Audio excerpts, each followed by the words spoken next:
Hi there, Algebra 1, 7.7, exponential growth and decay. Objective: students will learn to model exponential growth and decay. Exponential growth. Definition: exponential growth can be modeled by the function y equals a times bx, where a is greater than 0 and b is greater than 1. The base factor is the growth factor, which equals 1 plus the percent of change expressed as a decimal. So, initial amount is always going to be your A in that equation. B is always going to be your base, or what's going to be your change. So, with an exponential growth, it is going to be 1 plus your percent written as a decimal. Alright, and then your exponent is going to be your time in which it's taking place. So, here, we are going to need that equation. Suppose in 1985, there was 285 cell phone subscribers in South Dakota. If the number of subscribers increased exponentially by 75% each year, how many would there be in 1994 and in 2014? Alright, so initial amount. So we have the equation y equals a times b to the x. Okay, so y is going to equal a, which is your initial amount, 285, times each time is 100 or 75 larger, so that is wrote as 7.5. You add that to a whole one, so you're going to get 1.75, 1.75. All right, years between 1994 and 1985. All right. Subtract 1 over, we're going to get 9. So we should have 19 years. So x is going to be the 19th. Alright, type this into my calculator. I'm first going to take 1.75. 1.75, raise it to the 19th. And I am going to get, so this is going to be times this number I get, which is 41,468.94. Okay, so I'm going to times that now by this 285, and I get 11,647.65, so I'd probably have to round that up, and it'd be 11,818,648. Okay? So, that would be your increase from those. Now, we go to 2014. So that would have been in that 19-year period. Now we're going to go to 2014. So we subtract this again. We're going to get 9 there. 29 years. So now we're going to do it as y equals 2.85, because your initial is going to stay the same at a 1.75 is your base. You're going to take that times 29. Okay, so I'm going to go, or not times 29, to the 29th power. So when I take this to the 29th power, I get 1,117,129. So I'm already in the millions there. Take that times this 285.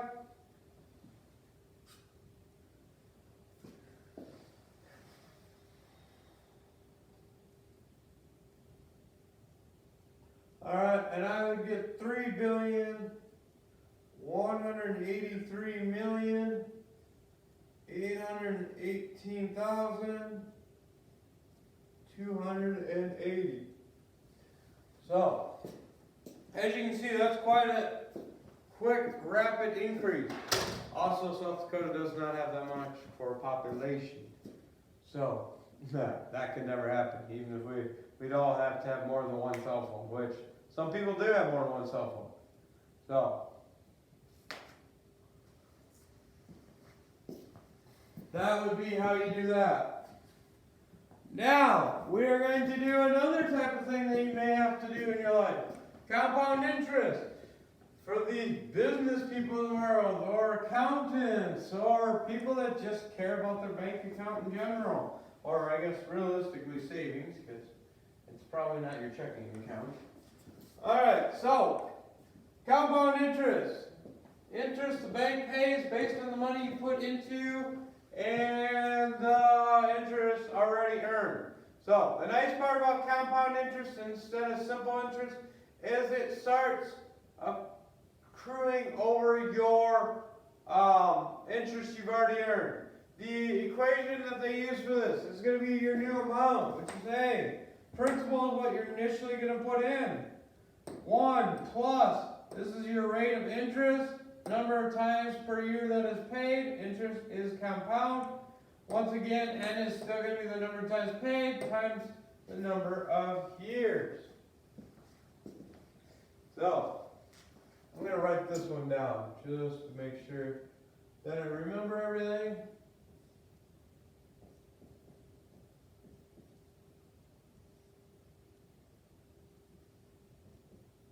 Alright. Your grandma wants to start a college savings fund for you when you are 6.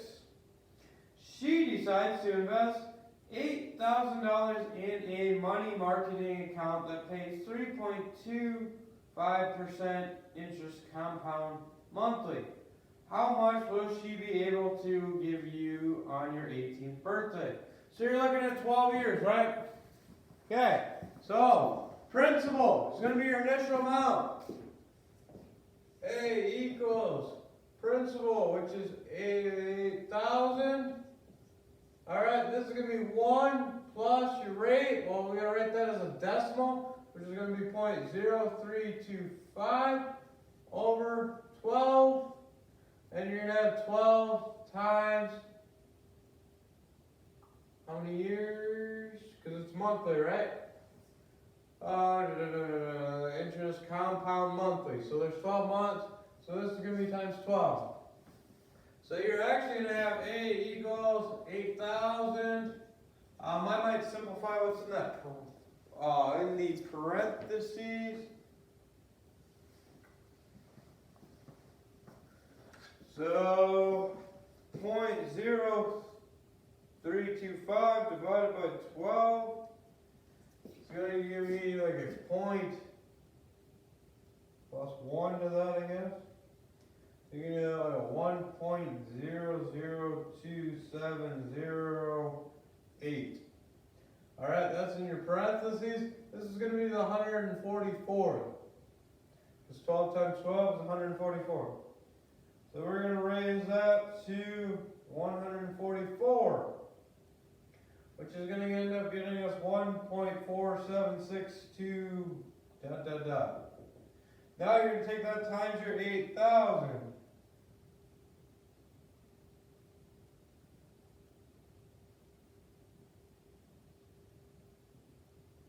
So your amount now is 11,809 and about 62 cents.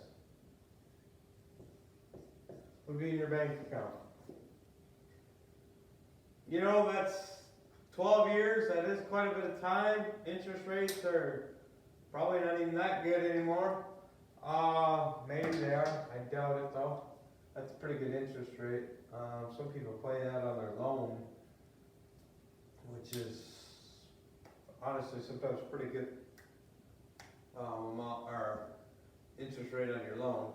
So not a ton, but there's an extra $3,800 and some that Grandma did not have to put out of her own pocket. The bank gave her because she put it in your savings account for you. Obviously, no money that you ever had to keep, so I don't think you should complain if you'd have that situation. But obviously, interest does not accrue real quickly. Alright, exponential decay can be modeled by the function y equals a times b to the x, where a is greater than 0 and 0 is less than b but greater than 1. So it has to be between 0 and 1. The base b is the decay factor, which equals 1 minus the percent now. So when we decay, we have to take 1 minus that to find our base. Alright, so kind of the same formula we used in the first one. The only thing is, instead of adding 1 to the decay factor, we are going to subtract it. Yeah, that's the only difference. So, suppose the population of Dolan was 455. So we're looking at the same formula that we used right off the bat of y equals 455. That's my initial, because that's my A, times, alright, it's decreasing at 1.7%, which is, you're going to take 100 minus 1.7. So you're going to end up with 98.3. So this is going to be 98.3. That was 19, so we're going to take 2014 and we're going to go 1991. Subtract that.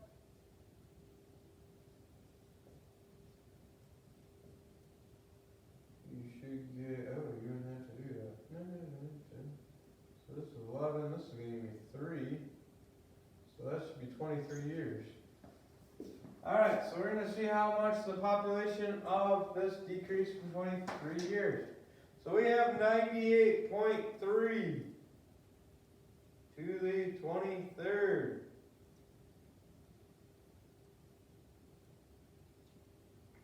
Oh, by the way.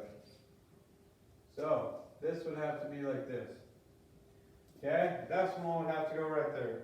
So we have 0.983 raised to the 23rd. And that's going to give us a 0.674102. Alright, and we're going to take that times 455. And that would leave us 306 people.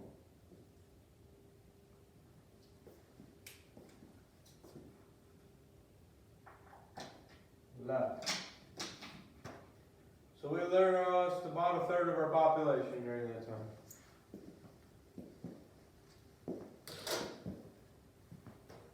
There's your homework.